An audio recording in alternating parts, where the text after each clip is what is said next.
Rico Society of American Military Engineers networking event, the industry day. And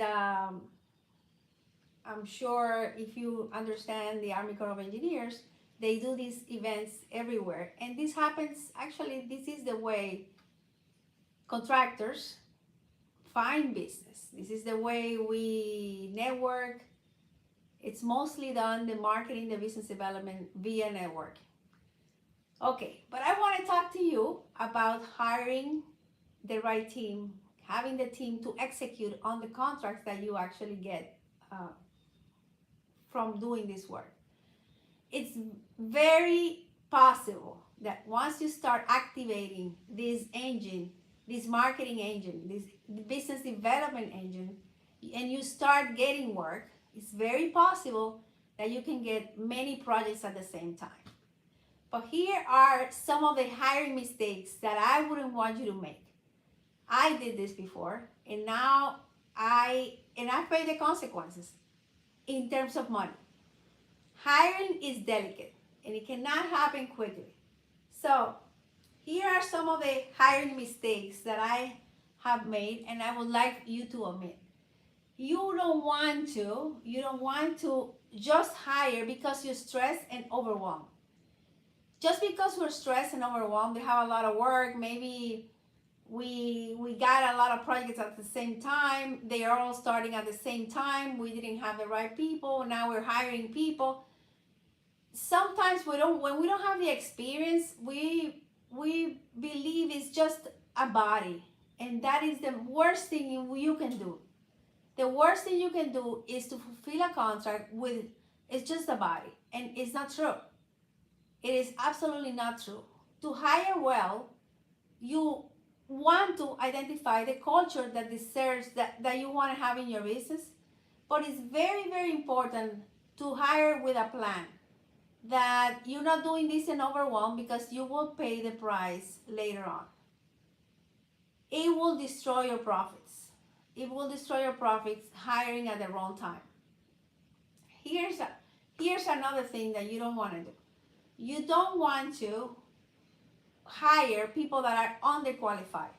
Underqualified meaning they are not supposedly a project manager, supposedly a superintendent, but they don't know how to get from point A to point Z, and you don't know if it's an A player, a person that will fulfill the contract without your assistant. That is important, because once you hire the wrong person, it's very difficult to let the person go.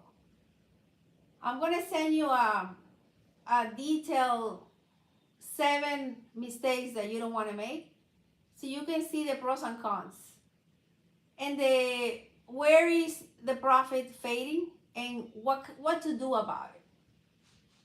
When you hire, you want to have what's called a scorecard. A scorecard of how does the person scores an A. How do they score zero? And they need to know. They need to understand, how do I become a star player, and what don't I need to do in order to fail in this company. Sometimes we don't do a good job at defining this in our business. The other thing that we don't want to do is keep the wrong person for a long time. I don't know why this one is so hard. So hard, and I think it's because, we don't like to let people go, and sometimes it's loyalty, but it costs us money, because longevity on a project, especially the client, if we don't believe the person is doing a good job, the client as well. Keeping a person too longer than is necessary because we're afraid to make a move, or we don't want to be uncomfortable, it's really going to cost erode our profit. So we definitely want to find ways to hire properly, train properly, and define the right culture. And listen, I'm not saying this is easy, because when is the right time to hire? It costs money to hire, right? Do you have the budget? But I'm a firm believer it will cost 10 times more to hire the person that is incorrect for the fit for the culture and incorrect for the role 10 times more. So you definitely want to put the right people in your budget, in your projects. Don't try to play around with this, and make sure the person is being reviewed and there's a metric and KPIs that are being closely watched. Um, Performance metrics. That takes me to performance metrics, KPIs. Somebody must be looking at these dashboards. Dashboards on performance per role and per project. How do they score an A? Like I said before, what does it take for a project manager to be successful in your company? What does it take for them to be successful with the bottom line? What does it take? So that's one that we've created. We spend so much time creating dashboards and scorecards that they go back to the hiring process. When we're hiring, we're talking about this is what we expect out of this role, and we ask people to explain what that means. In the past, I used to interview people in the role of project manager or accounting, or it doesn't matter. And many times, how do they understand the success of this role? Do we have a clear communication between the person that is being hired and the person in the company that is doing the hiring, the employer? Is there a clear understanding on the scorecard and the scoreboard? How do they score an A? Everybody wants to be successful, and often when we're a small business, we don't spend enough time defining this and also measuring and communicating, because nobody wants to tell somebody something that you don't like. Sometimes we don't even know how to do this, but it's important to do it. It's the employee deserves it, the company deserves it, you deserve it, to learn how to have crucial conversations. Super critical. Super critical. Undefined accountability. Accountability probably has been one of the hardest things for me to achieve in my business. And the more time I take on defining accountability and defining that standard, the more rewarded I become. So that's one that you want to also spend some time. How do you define accountability in your business? How do you define the roles? How do you define what they can do and what they cannot do? When they're stuck, what do they do? How do they navigate through this? And can they see a road towards growth in your business? He said, thought I lost the Wi-Fi. I'm in Puerto Rico, so I'm sorry if the communication is not very good. I'm in Puerto Rico in doing business development, and I didn't want to miss this video because I feel talent management, hiring is one of the hardest things to do. Retention of people, and we as employers have the most responsibility, I believe, because it's our company. We define what we do, so it doesn't happen just by coincidence. Having the right team, being able to hire at the right time, being able to retain, and I know this is one of the biggest pains we've had since COVID-19, or maybe even more, probably more. It's people, and without people, we can really do a great job. And clients like the Army Corps of Engineers, for example, they require certain level of skills and certain number of people in a project.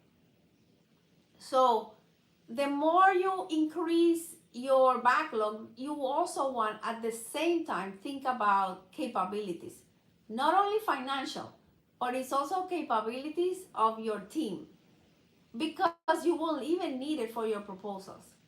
To have peace of mind, to grow a company and have leverage, you need star players. And that is not easier said than done. Easier said than done. And the one that suffers, everybody suffers when the right person is not in the team. everyone suffers, even the employee. The other one that you want to really take a look at is over depending on a talent. Sometimes we have what's called a hero in a company, which is that person that becomes so indispensable. They have so much knowledge in the industry. They've been doing it for so long. They resolve a lot of problems, but they become toxic to the culture. What I mean by that is that they really don't let other people grow. And you feel like you cannot do it without them, but they do a lot of great things for the company, but you also realize that nobody else can work around them. And if they're not there, you feel like the company, it almost feels like they believe they are the company. One time I had somebody that was very good and in the field and told me that without him, the company wouldn't exist. And this person, while could do a good job in the field, had this ego that made everyone else feel like like lack. Everyone around this person felt like they were not good for the company, undermined everyone else. And that is not good because you can grow a company with one person.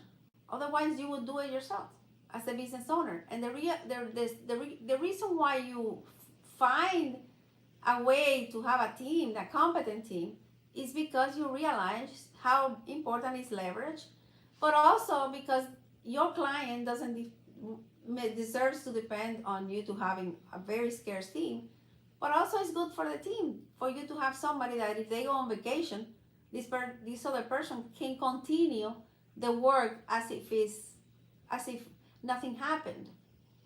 And I learned a while ago, this person has a name for those that discuss about culture, and is the hero.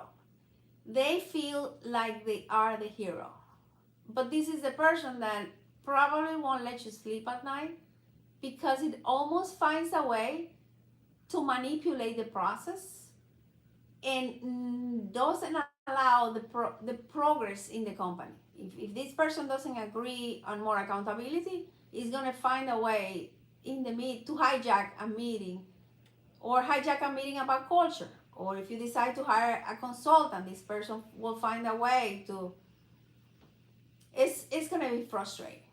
So you're going to be, it's going to put you in a bind, in a situation where what do I do now? What do I do? But this is where you want to really find a way to design a path that allows growth across the board. That will take time too. But identifying you have a problem is a win. Identifying it can be differently is a win. And I'm going to be sharing what's the fix for all of this. All of this has solutions. I have to say that now we have a culture with people that we don't have turnover. Whereas in the past, turnover was huge. So there is solutions to this, to what I'm sharing. Guaranteed. There are solutions, and it starts with the leader. The leader is the one that defines the culture. And so once you're committed to something else, it's going to happen. It's just making a decision to finding a way that serves your needs in this season where you are, this season of growth. So one more. Before you do all that, you definitely want to make sure your organizational structure defines your expectations and can handle the strategic plan that you have for 1 year, 2 years, 3 years. That they are in tune with where the company is growing, and that everyone is growing in the same direction, at the same tempo, that everyone is in sync. It doesn't work when there's one person or two people that undermine another person gossip, when there's gossip, when there's complaint. This is where you want to identify if there's gossip, complaining, or undermining of the culture of the person, because that's not a person that is going to help you create trust, which is fundamental in a culture that is progressive and productive. Um, and this one is not about your company, but it's very important, right? It's not internal to your employees, but the trade partners.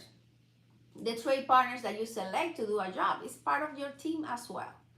So seeing them, their culture, their employees, as if they were not your employees, but they're part of your culture, it's so as important. Why? Because they could be irresponsible to performing a great part of the, I mean, they're going to erode your profitability if things don't move as planned, if they don't become a team member, if they don't become a problem solver, or if they don't have a way to trust you, or if you don't trust them. That has to be integrated. So one thing I suggest that we do, I am doing it, is to elevate the trade partners. If somebody, just like you would elevate an employee, train them, invest in them, because it's going to pay off in a project that I'm not sure how, a million, 2 million, 3 million, 8 million, 10 million. It doesn't matter. It just elevates them, elevates your company, elevates the project, and at the end, everybody wins.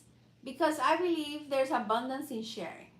And co-elevation is the key for us for success.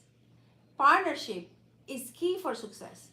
So let's think about these solutions in a way that we bring everyone around us together and elevate each other. I mean, life is challenging, right? Everybody has challenges. But if we feel that we're part of a cause, part of a mission where everybody cares about each other, I think everybody will have a better time. We all will make more money. That's my belief.